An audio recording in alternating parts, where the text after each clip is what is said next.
దేశ భవిష్యత్తు ఇలా ఉండాలని ఒకవైపు ఆయన కోరుకుంటా ఉన్నారు. బలమైన నాయకులు, అనుభవం గల నాయకులు, ముఖ్యమంత్రిగా సుదీర్ఘ అనుభవం ఉన్న వ్యక్తి, 90 ఆఖర్లో 2020 విజన్ అని చెప్పి ఒక సైబరాబాద్ సిటీ లాంటి, మాదాపూర్ లాంటి సిటీకి రూపకల్పన చేసిన వ్యక్తి, దానికోసం శ్రమించిన వ్యక్తి. ఈ రోజున అది ఒక అబ్సల్యూట్ గ్రోత్ ఇంజన్గా అయిపోయింది. తెలంగాణకి విభజన జరిగినప్పటి నుంచి మనకు అన్యాయం జరుగుతూ ఉంది. మనలో మనం కొట్టుకోవడం కాదు, అందరం కలిపి కట్టుగా ఉండాలి. 2014 నుంచి మనకి పార్టీలు విడిపోకుండా ఉండాలి. ఎవరికాళ్ళు సొంతంగా చేస్తే మళ్ళీ దుర్మార్గులు రాజ్యాలు వెళ్తారు. 2014 నుంచి ఆ రోజు నేను ఇక్కడ శ్రమ పడతా ఉన్నాను. దాంట్లో భాగంగానే 2014లో అరివిల్లి రాధాకృష్ణ గారు మొట్టమొదటిసారిగా ఎమ్మెల్యేగా ఎన్నికయ్యారు. ఇది నేను కోరుకుంటుంది. మీకు ప్రభుత్వం చూడండి ఎలా ఉందో. పోలవరం ప్రాజెక్ట్ అయ్యిందని అడిగితే ఆ పోలవరం ప్రాజెక్ట్ ఇరిగేషన్ ముఖ్యమంత్రి డాన్సులు చేస్తా ఉన్నాడు. ఓలమ్మి తిక్కరేగిందా, ఒళ్ళంతా తిమ్మిరెక్కిందా అని చెప్పి ఇలాంటి పాటలకి డాన్స్ ప్రాక్టీస్ చేస్తూ ఉంటాడు.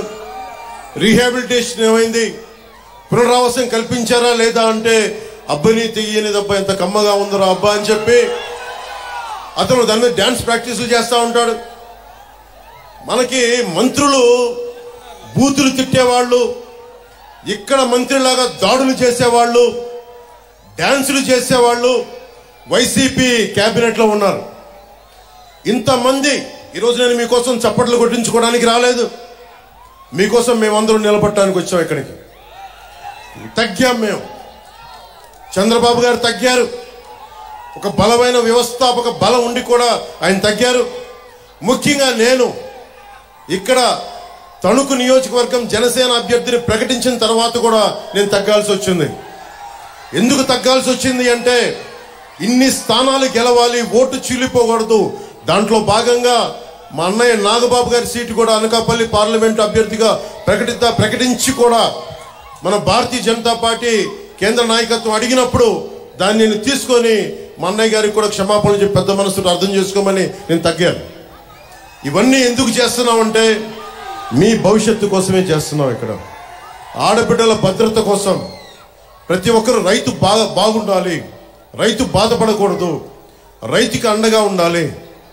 ఈ రోజుకి మనం కోరుకుంటే బేసిక్ హెల్త్ కేర్.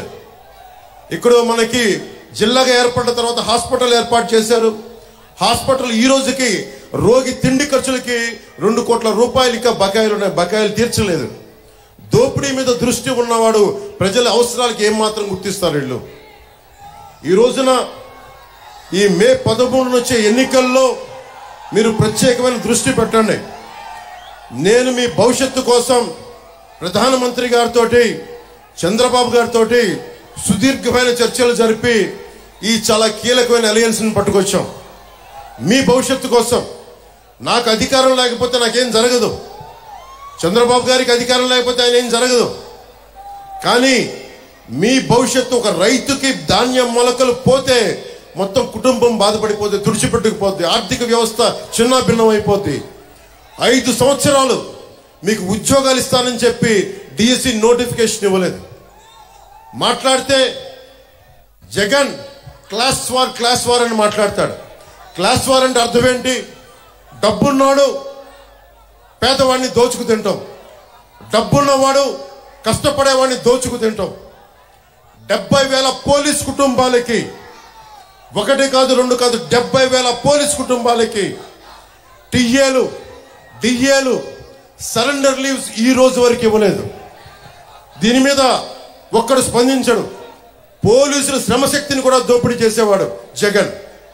ఇలాంటి వ్యక్తి ఇంకొకసారి అవకాశం ఇస్తే మీరు ఏం జరుగుతుందో మీరు ఆలోచించండి.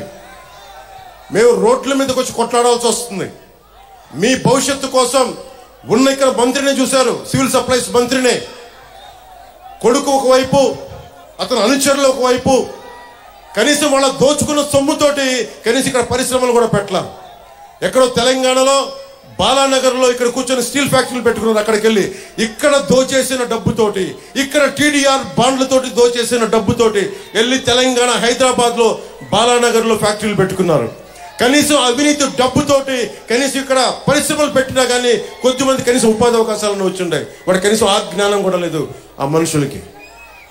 ఇది మీరు చాలా ఆలోచించి నిర్ణయం తీసుకోండి. మాకేమవ్వదు. ఆయన చాలా గుండె దిట్టి ఉన్న నాయకుడు. ఆయన జగన్ అకారణంగా ఆయన జైల్లో పెడితే నేను వెళ్ళి చూస్తే ఆయన ఏం బెసగల బెదర్లా బలంగా నిలబడి ఉన్నాడు. ఆయన దేనికి బెదిరే వ్యక్తి కాదు ఆయన.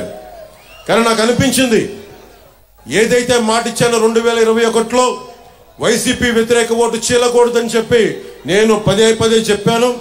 అదే మాట మీద కేంద్ర నాయకత్వానికి తెలియజేశాను. నేను తగ్గాను. నన్ను కావాలంటే విమర్శించారు. ఎందుకు నిలబడ్డానంటే ఆంధ్రప్రదేశ్ యువత, ఆంధ్రప్రదేశ్ భవిష్యత్తు పాడవకుండా ఉండాలంటే నేను ఒక పిసరు తగ్గితే నేనేం తగ్గిపోను. ఎక్కడ నెగ్గాలో కాదు, ఎక్కడ తగ్గాలో తెలియాలి. దేనికి తగ్గాను నేను? ఇక్కడ అభ్యర్థిని అనౌన్స్ చేసిన తర్వాత కూడా ఎందుకు తగ్గాల్సి వచ్చింది అంటే, మా వాళ్ళు ఒకరు తగ్గుతారు కానీ మీరు గెలుస్తారు, మీకు ఉపాధి అవకాశాలు వస్తాయి. అది దృష్టిలో పెట్టుకొని నేను తగ్గాను తప్ప పార్టీని తగ్గించాలని కానీ కూడా కాదు.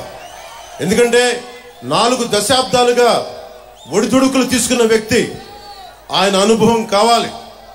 అలాగే నేను ఎక్కడ సమస్య ఉన్నా, ఉదాహరణకి ఉద్దానం కిడ్నీ సమస్యకే 2014లో ఆయన మీద నాకు ఉన్న గౌరవం ఏంటంటే 2014లో ఉద్దానం కిడ్నీ సమస్య అప్పుడు గుర్తించి శ్రీకాకుళం వెళ్ళి నేను తిరిగితే ఆయన దృష్టికి తీసుకొస్తే 24 గంటలు తిరగక ముందే మొత్తం ఉన్నతాధికారుల బృందాన్ని పిలిపించి మంగళగిరిలో కూర్చొని, క్యాంప్ ఆఫీస్లో కూర్చొని మొత్తం ఏం చేయాలని చెప్పి వెంటనే తక్షణంగా దానికోసం ఒక రిలీఫ్ ప్రోగ్రామ్ చేశారు.